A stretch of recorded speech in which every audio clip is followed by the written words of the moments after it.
نبی کریم صلی اللہ علیہ وسلم اپنی امت کو چھوڑ کے گئے تھے جب ان کی امت نماز پڑھ رہی تھی کہ بے نمازی کو قبر ایسے دبائے گی کہ اس کی پسلیاں ٹوٹ پھوٹ کر ایک دوسرے میں پیوست ہو جائیں. بندے کے کفر اور اسلام کے درمیان فرق ہی نماز ہے. The first thing that rises to protect you in the grave is your salah. جو چیز فرق ڈالتی ہے نا مسلمانوں میں اور غیر مسلمز میں نان مسلمز، وہ کیا ہے؟ نماز.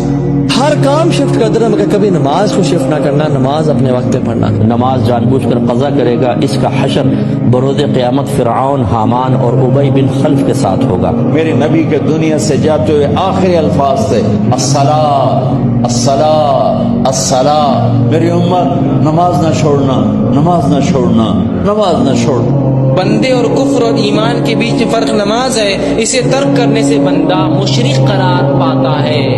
ہمارے نبی کہہ رہے ہیں کہ سب سے بڑا چور کون ہے؟ وہ جو نماز میں چوری کرتا ہے. It is not a point in a believers life کہ وہ نماز کو چھوڑ سکے.